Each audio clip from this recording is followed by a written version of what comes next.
Buddy, get it together.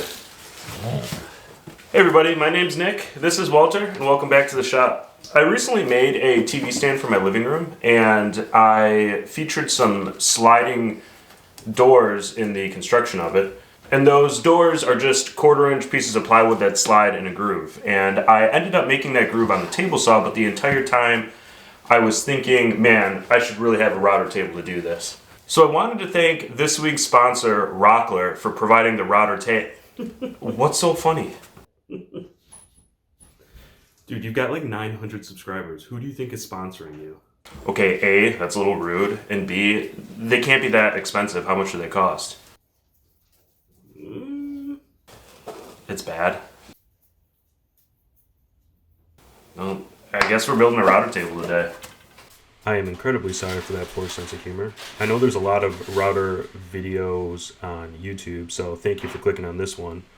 I'm hoping to show you guys the price and the features that I could get out of making my own and help you decide if you do want to make your own or buy one. This project goes to plan the entire way, and I had no issues at all.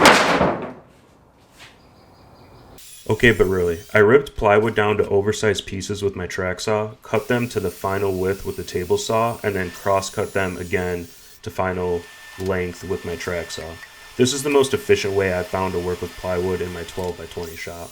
After I had the main pieces cut, I cut 4 stretchers to support the cabinet, and then used my Kreg K4 to cut the pocket holes. I generally like it, but I'm looking to upgrade if anyone's got a recommendation. If you've got some money burning a hole in your pocket, this little rubber mallet works really well for tapping pieces into place for pocket holes without marring the wood at all. I attached the stretchers in the bottom and then worked on putting some feet on. And you can see here what it looks like kind of all put together.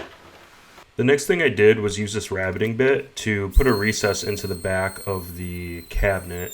The depth is set to match a 1/4-inch sheet of plywood that I'm going to use for the back, and it's cutting 3/8 of an inch into the plywood, and then a simple 23 gauge pin nailer to hold the plywood in place. Here's the real meat and potatoes of this operation, the Skil router and table combo. It comes with a table, fence, router, a bunch of accessories, and then some legs, but we're going to cannibalize most of this. The first step is to take everything off of the bottom. We're actually going to add a different power switch later, and this is just going to get in the way with the design. This was the point that I realized that I really messed up for the first time here. I originally planned for this cabinet to have a face frame on it, but I made it too small, and so now it's going to be a European style cabinet. Surprise! Once I got over that, I put the fence on and make sure that the hardware worked with the design that I had going. The only modification I needed to make to the cabinet was cutting out part of the stretcher so that this black plate could slide out, and that gave me the clearance I needed. With the router mounted to that black plate and inserted back in, you can see the real value in this table router combo, which is being able to adjust the height from the top. Since I didn't have room to do a face frame like I wanted to, I ended up edge banding the carcass, and I'd normally do this before I assembled the pieces together, but this wasn't too bad either. Moving on to the door, because it's a European style cabinet, I wanted just a flat panel for the door, so I glued up some pine and then started experimenting with hinges. To tell you the truth, I've been putting off doing any projects with hinges. They just seem like a lot of variables in them to get them right, and I certainly didn't perfect them on this project, but it was a good experiment at least. I sanded the door and cabinet up to 220 and then worked on installing the hinge hardware onto both the door and the cabinet. It was a little bit of guesswork and a little bit of knowing where I wanted drawer slides, or at least I thought I did, to get them in the right position. The biggest takeaway I had so far was to make the door as big as possible to begin with that would still fit. Unfortunately, I could get the gap at the top closed a bit, but there's still a big gap on the right side by the time I was done. And then I ended up putting blocks on the inside to stop the door from going too far in. Then I cut a hole for the handle and put a 45-degree chamfer on the door to match what I already have on the workbench. Also matching with the workbench, I put 1 coat of honey Minwax stain on, followed with 2 coats of wipe-on poly. And then after a full weekend to dry, I used some pocket hole screws to screw through those stretchers at the top of the cabinet into the underside of the table. Then it was time to move on to the new paddle switch. I was trying to figure out the placement for it at first, and then landed on this very precise area of tall enough for my knee to hit it in case of an emergency to turn it off.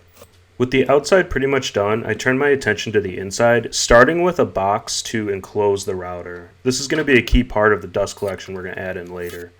And with the router plugged in and this divider to help support the drawer slides, it was on to working on building some of the drawers themselves. I interrupt this voiceover to just talk to you guys directly for a second because I'm hoping that I'm not the only one who's ever done this, but I'm trying to put a drawer in the bottom of the router cabinet here. And I've screwed it up, I think, 3 different ways so far, and I'm incredibly frustrated with it. So much so to the point that I took that divider out because that's not going to work. It's not going to fit there anymore. And I'm contemplating just moving the divider, building a little insert to put the drawers in to begin with, or just burn this entire thing at this point. So I just wanted to share what real life in the workshop is like and not just the finished product that makes it onto the YouTube video. So with that being said, back to the voiceover. Whew, almost lost it there. After screwing up a few more times off camera, I ended up making this little unit, which seemed to be the ticket, with just 3 drawers that'll sit at the bottom of the cabinet. I'm sure the weight of this unit would have let it sit in place just fine, but I put a couple screws in through it into the side to help it be a little bit more sturdy, and then loaded up these shelves. It felt good to finally get all of this crap that was laying around my shop where it was finally going to stay. To start on the dust collection, I drilled a 4-inch hole into the back and then started combining all of these parts to make up the unit. Again, I'll have a link in the description for everything that you see here. Unfortunately, this one connection was pretty loose to begin with, so I did what any other sane man would do, which is wrap duct tape around it until it worked right. The last piece of this dust collection system is this dado chute that I got. Unfortunately, I thought that it mounted to the side of a cabinet, whereas it mounted to the underside of the table, so I needed to cut into the cabinet and then screw up through the bottom of it into the table. And if you're easily entertained, sawdust looks pretty cool going through this tube. I made this bit holder out of just some scraps that I had laying around the shop. And then the very last thing to do is cover this dust box up. So I cut this panel that has some magnets that mate to some screws in the box and sit on a little 1/4-inch piece of plywood pin nailed to the underside of it. Then the only thing left to do is use it. I didn't shoot a ton of footage of testing it out. I can assure you that it works really well and you'll see it plenty on upcoming videos. But as a little teaser.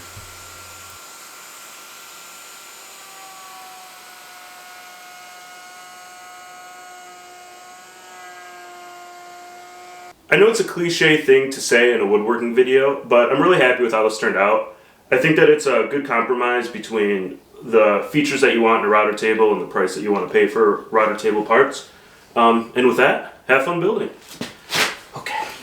Do you guys ever make something and then somebody compliments it and you feel obligated to point out all the things that are wrong or you messed up with on it? This is how I wanted to start the video. Hey everybody, I built a router cabinet and this is everything that's wrong with it. It was supposed to have a face frame, but I messed up the dimensions, so now it's a European style cabinet.